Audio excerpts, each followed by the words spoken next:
Hello out there, it's me, Is Anyone, and I'm gonna be doing a game review on Smackdown vs. Raw 2009. Yes, I have the game in the case, but I decided not to show it. I don't know why, I just decided not to show it. Okay, the first thing we're gonna cover here on the game. Matches. There have been 2 additional matches to the game, the Inferno match and the Gauntlet match, the Inferno match is good. I guess the 500, getting it up to 500 degrees thing, and the finisher automatically rises the temperature. That's a little bit iffy when it comes to good gameplay. I don't know. I like the mode, but for some reason I think it's just messed up a little bit, and I don't know why. Okay, the second one, the Gauntlet match. The main problem I have with that match is after you defeat one opponent, one is waiting by ringside and immediately comes in. There could at least be a cutscene of him coming to the ring or something, instead of him just waiting by the ring when he hasn't been there the entire match. It's like he's like Hornswoggle, he just hit under the ring, then his ass ran out and came into the ring. And speaking of adding matches, there's also been a subtraction of a match, that being the parking lot brawl. And I can understand they wanted to put in the locker room brawl and the backstage brawl, but I want to talk to you about something match relevance in the game. 2006 and 2007, there were no parking lot brawls in the WWE, yet they decided to keep in the match type. This year there actually was a parking lot brawl and the match type gets taken out. So that's something I really don't understand. I mean, why are you going to keep it in for 2 years when there's no match like that in the WWE? Then when it comes back you trash it. You could have done something with it, but I guess you decided not to. The story mode this year has changed into the Road to WrestleMania mode, where you get most of your unlockables. Now, the main flaw I have with this is that you get almost all your unlockables from it, and at some points, in some things, you have to, like in the tag team story mode, Ray has to win the Rumble, Batista, and there's a few events that the game does not tell you, so I had to go look that up on a website to see, because I knew you had to do something like that and get an unlockable, but I didn't know how, so I had to go look that up, and without them telling you, that can be very, very confusing. Another problem I had, there was no Randy Orton in the Road to WrestleMania mode, which there should have been. And the tag team mode, I don't know why they put in Rey Mysterio and Batista when they could have just as easily put in an actual tag team like the Hardy Boys or Kane and Murdoch, though they don't really deserve it. But the Hardys could have been in it, and that could have been a better thing. And there's also, for the people not in Road to WrestleMania mode, there is a career mode, which is pretty sucky. You go in, you have to win all these matches, you have to do all these obstacles to get abilities for a wrestler. And some things you shouldn't even have to earn for this wrestler. Any person should be able to stack a table on top of each other. Anybody should be able to run and dive outside of the ring. Anybody should be able to make their opponent tap out in a non-finishing move. I mean, that's just bullshit right there. Why can't I make him tap out right now? What kind of bullshit is that? That's been a feature that's been on in every wrestling game since the beginning of wrestling games, and you just take it out this year? You have to earn that? What kind of fucked up people? What are you smoking?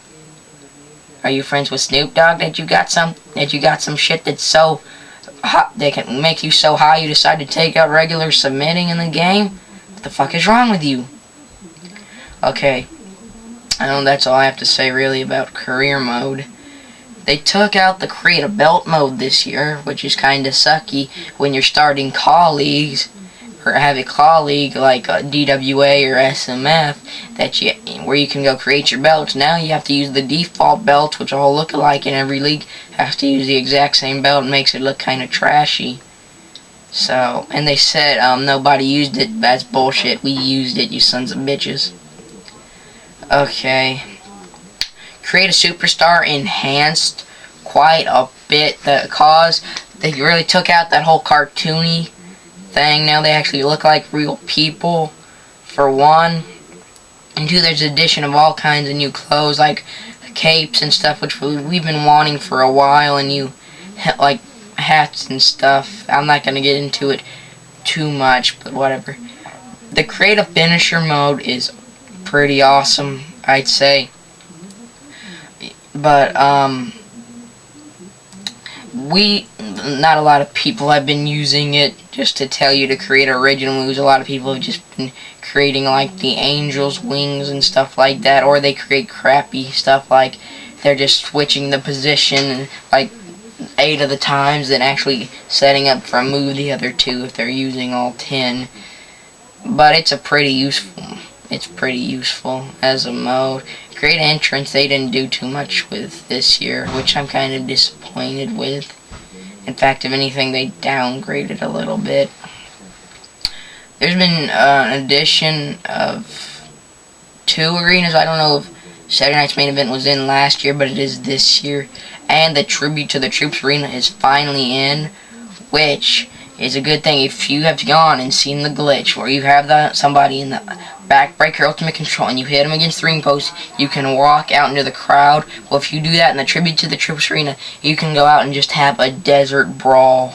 And like, it's not just like the crowd like in the other places. You can go beyond that where there's sand and there's tanks and stuff. You can't interact with those things, but it's still pretty cool to fight around. One of the main problems with the game is it plays a lot like last year. There hasn't been enough new additions really to like not compare to last year. The gameplay is very, very, very similar. It's kind of starting to feel like you've done everything before. But, that's okay, I suppose. What else with the game? We've gone with that. Oh, the new roster editor. You don't have to go play through a match to give somebody else the belt. You can just go click, click. That guy has the belt now. Click, click. Now they're clean. Click, they're dirty. You don't have to go through anything really. And the team management. Nothing really changed. There's new tag finishers. Well, there hasn't been tag finishers before, but now there are, which are pretty cool. They got the G9, they've got the Hardy saying the Twist of Fate and the Swanton Bomb, and I think there's one other big one that they put in. Oh, right, that Hurricane Rana Power Bomb combination, which is pretty cool. And now with the springboard characters, you can run, jump on the turnbuckle springboard and splash with your claw. Jeff Hardy can do it with the Whisper in the Wind, and John Morrison can do the Starship Pain, which is the split-legged corkscrew moonsault with that. And that's pretty cool. That's a good new little feature. Okay, what else is there? The roster, they have updated, but I think we could have seen it a little bit better, to be truthful. I know Legends of Wrestling is coming out in March, but they could have just put more than just Taz and Flair in the game. They could at least put in The Rock and Stone Cold. Which, okay. Now I think I'm just going to give the game an overall rating. 4 out of 5 stars. 4. I think that's pretty fair. Just next year they need to revamp the gameplay and thing. The new tag team stuff was a pretty cool new thing they did, but that's not really anything new. That we could have seen that stuff in WWF No Mercy, which is kind of not a new addition. Anyway, I think the 4 out of 5 is a good thing. Okay, I'm signing off. This is anyone. Bye.